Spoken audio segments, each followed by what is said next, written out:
E aí pessoal, tudo bem? Eu sou a Bruna Nóbrega e hoje estou aqui para comentar tudo sobre o final da 4ª temporada e da série Sex Education. A 4ª temporada de Sex Education chegou à Netflix nesta quinta-feira, dia 21 de setembro, depois de muita espera, e com ela o fim da série também. Os últimos 8 episódios aí vão encerrar a história de Otis, Eric, Maeve e, enfim, todos os personagens que a gente já conhece e adora. Eu já tive a oportunidade de assistir aos 8 episódios e vou contar então nesse vídeo, com spoilers, o que eu achei da história, do desenvolvimento e do fim de cada personagem. Então meio que uma análise geral de como foi a temporada e de como a série terminou. Então já fiquem avisados que esse vídeo vai ter spoilers, caso você ainda não tenha maratonado a 4ª temporada. E se você gostar do vídeo depois de assistir, não esquece de deixar o seu like para o YouTube entender que é um conteúdo legal e mandar para mais pessoas. E também se inscrever no meu canal, falo muito sobre séries por aqui, sobre filmes, sobre música, você com certeza vai encontrar algo que você gosta.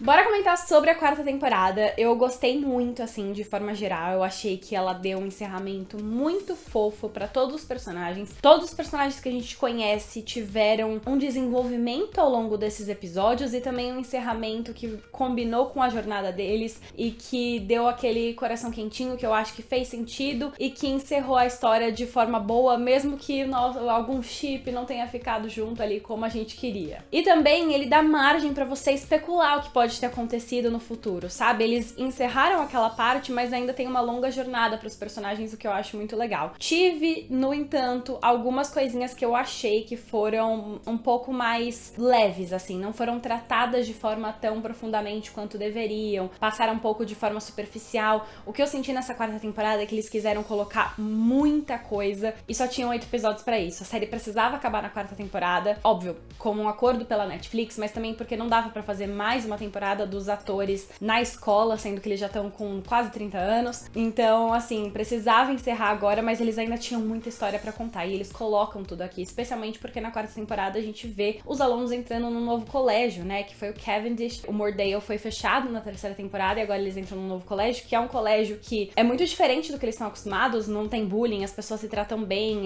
teoricamente é mais gentil, mais inclusivo, tem muitas coisas, obviamente, pra melhorar ainda, mas é um avanço muito grande em relação ao que eles estavam acostumados, só que o colégio também apresenta muitos novos personagens, né? É uma boa desculpa para outros personagens saírem, a gente não tem mais a Ola, não tem mais a Lily, não tem mais Olivia, alguns outros personagens que a gente já conhecia, e aí eles falam que foram para outra escola.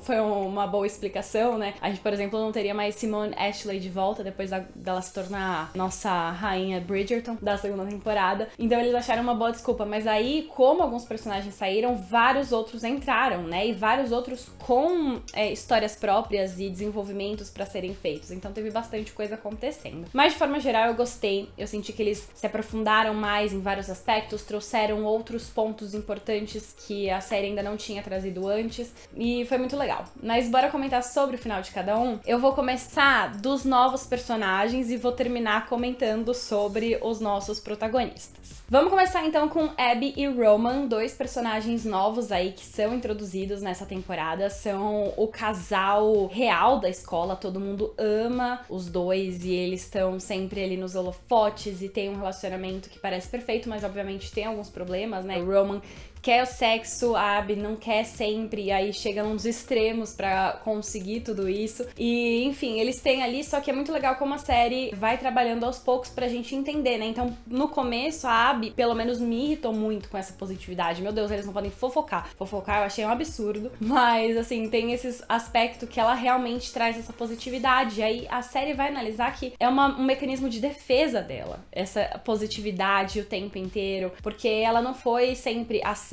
assim, ela já recebeu muita negatividade na vida dela e ela não quer passar isso pras outras pessoas. Então tem que ser um momento que ela tem que ser mais honesta e nem tudo tem que ser positivo o tempo inteiro. E aí eu acho que a série ajuda a desenvolver os dois mais enquanto casal do que individualmente. Ainda assim, eu acho que eu gostei bastante da amizade da Abby com o Eric. Foi muito importante pra jornada dele também, pra ele conhecer pessoas que ele se identifica mais e criar essa amizade real, tanto na questão LGBTQIA+, mas também também na questão católica da igreja, que a gente vai acompanhar muito o Eric nisso, e a Abby acaba sendo uma aliada muito importante. Então é uma personagem que, assim, irrita talvez em um primeiro momento com essa positividade, mas que tem umas camadas que a gente vai desvendando ao longo dos episódios, e que apesar de ter aparecido agora, você chega no final da última temporada conhecendo bem tanto a Abby quanto o Roman. E aí, junto com eles, a gente também tem a Aisha, né, que é uma das melhores amigas do grupo também, tá ali entre a abelha rainha, e desde o começo a gente vê que ela tem um problema, uma dificuldade de se impor, né, ela só aceita o que a Abby tá falando ali, mas ela tem essa vontade de se expressar mais, seja fofocando, ou seja até lutando pelos próprios direitos, né, a gente vê que no começo ela não queria reclamar nem que o filme tava sem legenda e ela não conseguia ouvir, né, porque ela é deficiente auditiva, e ela não, enfim, ela se esforçava pra não ser um fardo pras outras pessoas e sim tentar se enturmar de qualquer forma, então ela aprendeu a ler os lábios pra conseguir se comunicar, e aí chega num ponto depois que ela finalmente cria a própria voz, se impõe, mostra como a escola, apesar de ser muito inclusiva em alguns aspectos, em outros não era, por exemplo, tô com um alarme de incêndio e ninguém se preocupou em chamá-la, ninguém percebeu que ela não tinha escutado, e aí ela finalmente se impõe, finalmente fala o que quer, o que precisa ali, então tem uma jornada legal, eu acho que ela foi uma personagem muito importante, e não só ali nessa questão de mostrar a representatividade e a acessibilidade para pessoas com deficiência, mas também na jornada de agora os personagens que a gente já conhece, de Cal. Cal tem uma jornada muito legal ali, que a gente já tinha acompanhado antes na terceira temporada de forma mais leve, mas agora de forma muito mais intensa, com ele tomando testosterona. A série trata disso de uma forma muito bonita e sensível, de certa forma, mas também muito real, assim, mostrando todos os prós e contras, coisas muito legais que a testosterona entrega finalmente, que ele nunca tinha sentido antes, de dar essa sensação de que finalmente tá se encontrando ali, mas também os contras, né, todos os efeitos colaterais que isso traz, e de que apesar de tá melhorando já, tem ainda muita coisa que ainda prende nessa questão do gênero físico ali, que incomoda muito ele. Enfim, é uma jornada que é bem sensível, tem um grande ápice aí no final da temporada, né, com principalmente a questão de Cal ter dismorfia de gênero. Enfim, foi uma jornada muito importante, tem momentos muito fofos que eu acho que a Aisha ajudou ali Cal a se entender e se aceitar muito mais, e também mostrou a jornada do personagem agora falar sobre a questão pública, né, da saúde pública da Inglaterra e de como coisas assim não são acessíveis. A cirurgia para mastectomia, por exemplo, é muito cara e você pode entrar numa fila para tentar de forma pública e você não ser atendido por anos e passar anos não se sentindo no próprio corpo. Foi uma jornada muito bonita de acompanhar, assim, porque eu acho que foi muito delicada, muito real sobre muitos aspectos. E tem essa evolução, né, de mostrar o passo a passo, começar a tomar, e aí muda a voz, e aí muda a libido, muda a aparência física, mas outras coisas ainda ficam pra trás ali. A relação com a mãe também foi muito bonita de acompanhar, né, com os desabafos e de que ela queria saber ser um porto seguro maior ali. Então eu acho que foi uma jornada que foi bem aproveitada. Mas enfim, falei de Cal e não falei de outra personagem nova que entrou nessa temporada, que foi a O, né, Sarah. Mas a gente vai falar de O aqui, que é a terapeuta sexual da Cavendish antes mesmo de Otis entrar. E ela vem como uma arqui-inimiga pro Otis, como uma antagonista pra bater de frente com ele. E ela realmente, assim, gente, eu tava acreditando que ela era vilã ali, porque dava até raiva em alguns aspectos. Eles criaram uma rivalidade que nem precisava existir, né? Dava muito pra ter dois terapeutas naquela escola, porque todo mundo tem muito problema, meu Jesus Cristo. Mas eles decidiram que só ia ter um, e aí criaram toda a questão da eleição, que só um podia ganhar, né? Então foi bom pra criar uma história um pouco mais, como é que fala, superficial, talvez, um pouco mais leve ali no meio. Em meio de tantas coisas profundas e muito pessoais acontecendo, a gente tinha uma eleição que era, tipo assim, só paspalhada, sabe? Um passando vergonha, sozinha, passando a perna no outro. Eu acho que foi um plot importante pra ser essa linha que guia tudo. E, enfim, a O soube ser uma boa antagonista pro Oates e ainda assim ter a sua própria história, né? Que ela acaba revelando que é assexual e como foi o processo de descoberta e como isso levou com que ela se tornasse terapeuta sexual, porque ela acabou pesquisando muito, porque ela não sabia aceitar, porque numa sociedade tão sexual, ela não sabia como falar que não tinha essas vontades e esses desejos. Então ela também tem uma história legal, apesar de eu achar que ficou um pouco superficial a questão da sexualidade, porque ela tem que revelar sem querer, né? Porque o Oates acaba meio que colocando ela na parede sobre ela ter dado ghosting em várias pessoas do colégio, e aí ela revela sobre a sexualidade e depois ela conta meio que como se descobriu ali e como isso originou todo o bullying que ela fez com a Ruby, por exemplo, que ela já conhecia antes, e aí como isso mudou ela pro futuro. Ainda assim, acho que faltou explicar um pouquinho mais, né? Tipo, como funciona pra ela. A série fala muito sobre como moldou a personagem que a gente vê, mas não sobre como ela se sente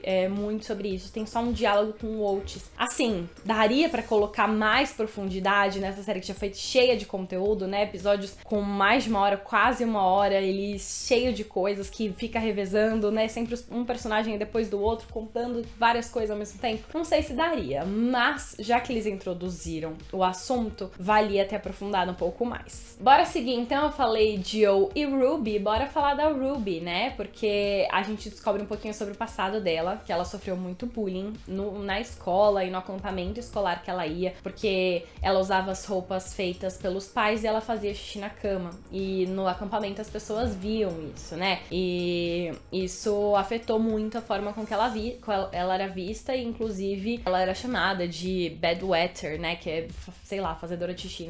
Não sei como foi a tradução que colocaram, não lembro agora. E como ela ter sofrido esse bullying influenciou em como ela se tornou no Moordale que a gente conhecia, né? Que ela também fazia bullying com as pessoas, que ela se sentia muito superior, que ela tinha que colocar essa aparência de durona ali pra fora porque ela não queria se tornar presa, né? Mas aqui a gente vê ela um outro lado dela, porque no novo colégio ela não é a abelha rainha, ela tem que criar algum jeito de se enturmar ali, e a gente vê ela tendo dificuldades com isso. A gente já tinha começado a gostar da Ruby na terceira temporada, mas eu acho que essa quarta temporada ajudou a gostar ainda mais da personagem. Ela, enfim, conseguiu mostrar outros lados dela ali, e teve uma pequena despedida ali, um pequeno momento com o Oates, né, de quem curtiu os dois na terceira temporada. Eles tiveram ali momentos fofos de amizade, mas também momentos meio ruins que o Oates só tava usando ela e eu achei meio chato, assim. Mas depois se perdoaram no final e fica esse espaço aberto, porque quando eles conversam, a última cena, a Ruby fala que ela já tem amigos suficientes agora. Mas será que ela tá sugerindo que o Oates pode ser algo além de amigo?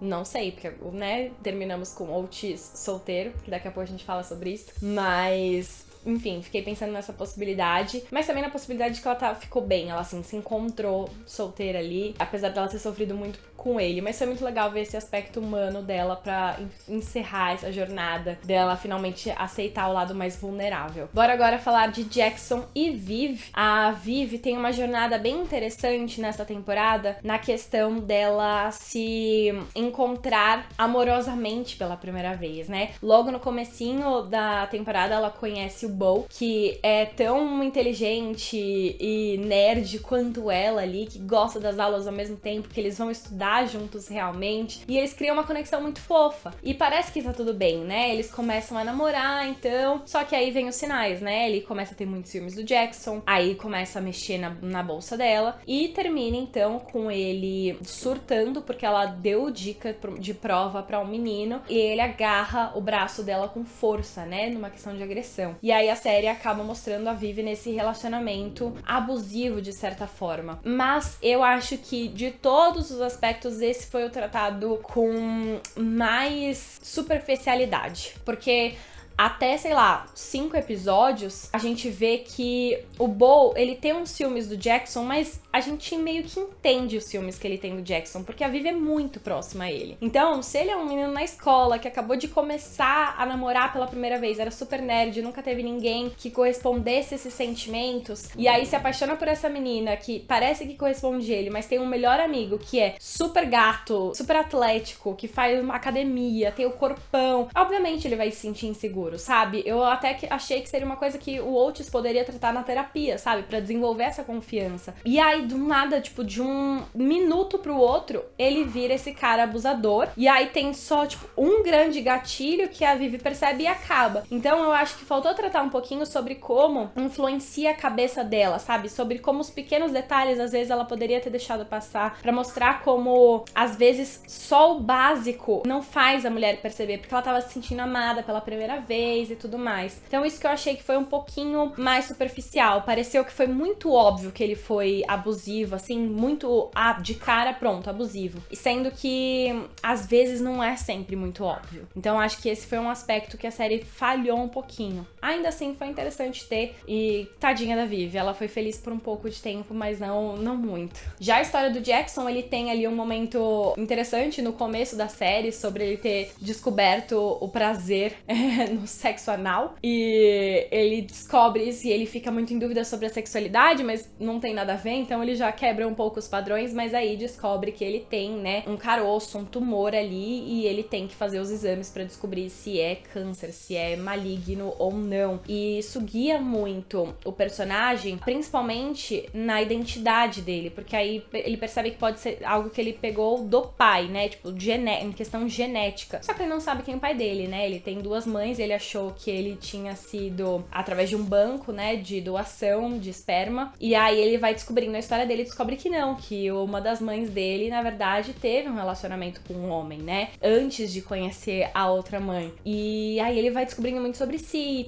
e descobre o pai não quer saber dele, e aí isso vem como uma rejeição muito forte, ele precisa conversar com as mães ali, e a gente tem Rebecca, de Ted Lasso, amo, como a mãe dele, a Hannah Waddingham. E tem cenas muito fofas ali dele se aceitar e perceber que, ok, ele não precisa ter relação com o pai, porque ele já tem o suficiente com as duas mães, e é muito fofo. Bora falar então de Adam agora, porque o Adam foi o personagem que mais ficou deslocado essa temporada, né? Ele não tem praticamente cenas com nenhuma pessoa do resto do elenco, só a cena do funeral da mãe da Maeve, mas ele tem um desenvolvimento legal também, é um personagem muito importante, né? Ele decide não voltar pra escola e ele vai descobrir o trabalho, e ele descobre ali a evolução dele, do que ele gosta de fazer, trabalhar com animais, trabalhar na fazenda, e ele finalmente fica mais confortável com a identidade sexual, né? Ele vai falar então que ele é bissexual e pronto, e revela ali, não revela, mas ele assume pra ele mesmo, né? Que é uma coisa que ele não tinha muita coragem antes. E tem toda a relação com o pai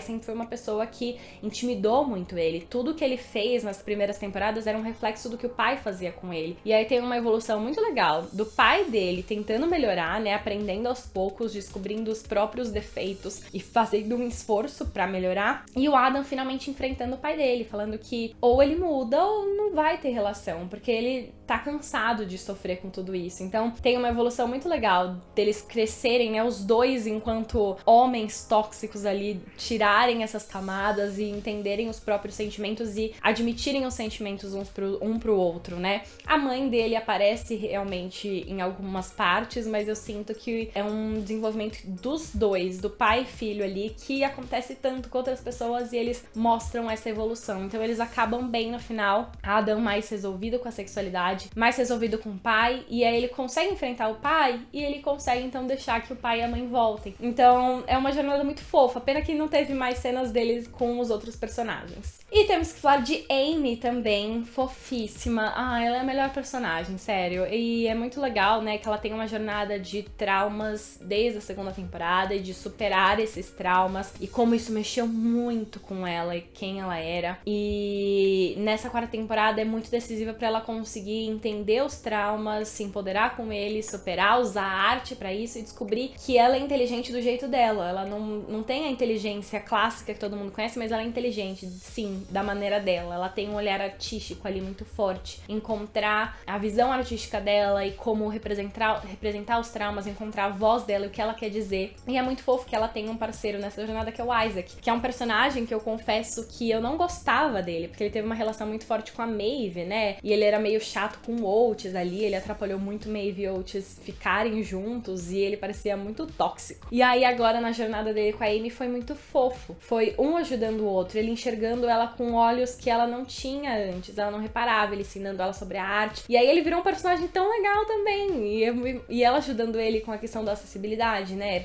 Tem toda a questão dos elevadores da escola que nunca funcionavam, ele ficava preso o tempo todo no elevador. E ela ajuda ele também a levantar a voz ali, né? E mostrar o que ele precisa. E ele ajuda ela a se encontrar e os dois acabam ficando juntos no final. E eu achei um desenvolvimento muito fofo, assim. Era dois personagens que estavam ali só pra me deixar bem.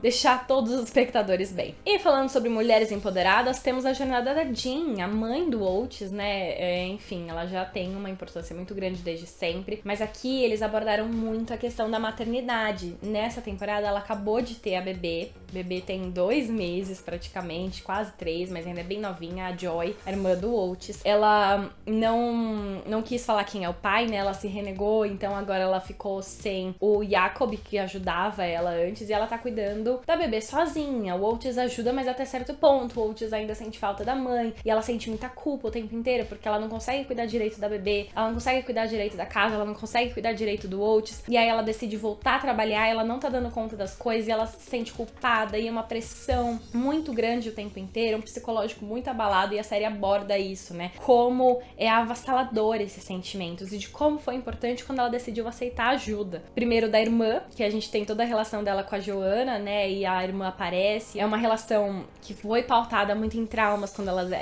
elas eram menores, e elas têm aquela relação de irmã que briga, mas depois volta, que foi muito legal de acompanhar também. E ela aceita a ajuda da irmã, a irmã aceita a ajuda dela também, depois financeiramente, mas ela também aceita ajuda tanto psicológica, mas também com remédios, né? Ela aceita que ela tá com uma depressão pós-parto ali, que ela precisa de remédios pra acompanhar e que ela não vai conseguir se virar sozinha dessa vez. Então foi uma jornada muito legal, porque eu sinto que deu um retrato muito honesto da dificuldade de ser mãe solo, sabe? E ainda ter que trabalhar e se sentir culpado o tempo inteiro. Foi bem legal de acompanhar. O Oates pegou muito pesado com ela, foi muito duro algumas vezes, mas foi bom que eles se resolveram no final. Eu gostei dela ter tido uma cena com a Maeve, finalmente. Fiquei chocada quando eu percebi que elas não tinham se conhecido antes. E ela foi muito importante pra vida da Maeve e conseguiu se encontrar de novo como terapeuta sexual, mas aí no programa de rádio, então, né? Encontrou a própria voz, o jeito de falar o que ela queria, dar os próprios conselhos, sem partir pra apelação ali. Falando da Maeve, então, a gente tem toda a jornada dela como estudante nos Estados Unidos. Ela é chamada pra estudar lá, escrever lá. Só que aí acontecem duas coisas, né? O professor dá uma crítica muito dura pra ela, o Mr. Molloy, que é interpretado pelo Dan Levi, que, enfim, muito legal ele ter feito essa participação, apesar de ter um personagem meio chato. Ele é muito duro, ele fala que ela nunca vai ser escritora e acaba com todas as esperanças que ela construiu e tudo que ela guardou de confiança, que foi muito difícil de construir na vida dela. E aí tem a morte da mãe, né? Ela tem que voltar pra casa e lidar com todo o trauma de perder a mãe, mas também, de certa forma, um alívio, porque a mãe era dependente química e tinha uma grande coisa, né? Ela se sentia muito presa ali a casa dela, porque ela nunca sabia o que ia acontecer com a mãe. Ela lida com o irmão também, que também é dependente químico, e ela quer que ele melhore. E, enfim, tem muita coisa que a Maeve tem que lidar ali, né? Mas, de certa forma, a gente termina com ela bem resolvida no sentido de, ok, a mãe dela morreu, ela vai ter que lidar com isso, mas chegou num ponto de que ela conseguiu conversar com o irmão pra ele ir buscar ajuda, e parece que é o que ele vai pra longe porque ele quer ficar limpo, e ela retoma a confiança na escrita dela, né, com a ajuda da Jean depois, e volta pros Estados Unidos. É lá que ela vai ficar porque ela quer seguir os sonhos dela de ser uma escritora, e ela sabe que ela vai ficar muito presa se ela continuar lá em Mordale. Então ela tem que aceitar isso, e com isso vem a despedida do Oates. Ainda assim, essa temporada teve muitas cenas dos dois, né, porque a gente teve tantas temporadas do relacionamento construindo, aí quando eles ficam juntos, ela vai embora, aí pelo menos teve esse momento dela voltar e os dois conseguirem desenvolver o relacionamento, chegaram num momento estável, terem o date deles, apesar de não ter dado muito certo o date, mas ficarem juntos e falarem sobre os sentimentos, e aí eles têm a cena muito final fofa, né, de falarem eu te amo e terem aquele momento ali. Mas aí tanto ela quanto o Otis entende que ela precisa seguir os sonhos nos Estados Unidos. Se ela ficasse lá, ela ia ficar presa, ela não ia conseguir viver ao máximo ali. E se ela fosse com eles namorando, os dois não iam conseguir lidar, eles iam acabar mal no relacionamento. Ele ia ter ciúmes, ele ia sentir que ela não tava dando atenção, ela ia ficar insegura sobre o que tava acontecendo, então eles precisaram terminar. Mas eles têm uma cena de término tão bonitinha que eu nem fiquei tão mal assim, porque eu acho que a série deu pra gente o que a gente precisava pra ter essa conclusão desse relacionamento que nunca acontecia e finalmente aconteceu. E eles acabam de uma forma tão bem resolvida, tão madura, que eu achei ok. Eu não ia querer que a Maeve ficasse na Inglaterra só por causa do Walt, sabe? Ela é uma personagem muito boa, muito brilhante, ela tem que seguir em frente. E inclusive muito fofo que trouxeram os professores pra participar do episódio do funeral da mãe dela, porque, né, enfim, eles eram professores muito legais, e essa participação acho que foi bem legal pra temporada final também. Por fim, a gente tem o próprio Otis, que teve uma temporada bem conturbada aí, e eu achei legal que a série expôs o problema dele de lidar com mulheres, porque ele tava tratando a Ruby mal, tratando a mãe dele mal, muito confuso sobre como lidar com a Maeve, e aí aos poucos ele foi se encontrando, e também com a O, né, que ele achou que a O tinha roubado a ideia dele e pronto. E aí ele vai aos poucos entendendo as próprias inseguranças, de onde surgiu cada mágoa ali, ele pede desculpas, de certa forma, pede desculpa pra mãe, se resolve com a Maeve, pede desculpa pra Ruby no final, se resolve com a O, e até tem a questão deles continuarem juntos aí, então, como terapeutas da escola, que ele diz que vai pensar, mas acho que é algo assim. E ele tem toda essa jornada, então, também de confiança mais no próprio corpo, de não deixar se afetar tanto, entender como os traumas da própria mãe se entranharam nele em questão de perda e o emocional, e de encontrar também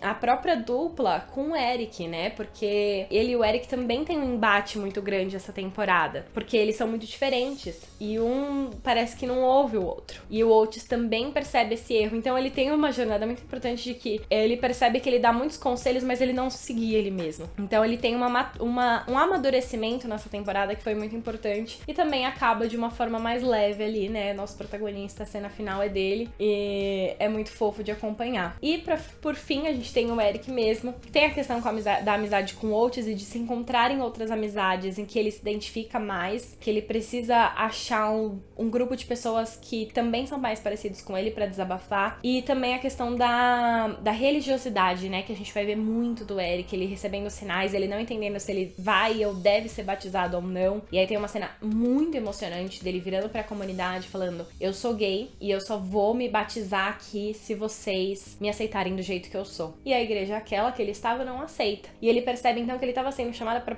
fundar a própria comunidade religiosa dele, que vai aceitar qualquer pessoa do jeito que for. E vai mostrar que, assim, Deus ama todo mundo da mesma forma, sem importar com as diferenças. Então passa uma imagem interessante ali também, bem bonita, de desmistificar a questão da religiosidade, né, de qualquer religião ali, porque entre os jovens eu sinto que tem muito uma coisa mais de, não talvez anticristianismo, mas um estigma da igreja, vamos dizer assim. E mostra que não, tudo bem se tiver alguém, um jovem que é muito devoto à igreja ali, e ele pode encontrar um nicho que se identifique melhor. Então foi uma jornada bem bonita de acompanhar e ajudou o Eric a encontrar o propósito que ele vai fazer da vida, né? Ajudar outros jovens. E já tem a primeira parte disso, né? Quando ele encontra a Cal e ajuda e oferece os conselhos. E percebe que é isso que ele quer fazer, então, pro futuro. Então foi bem bonito. De forma geral é isso. Eu acho que a série deu um encerramento pra cada um,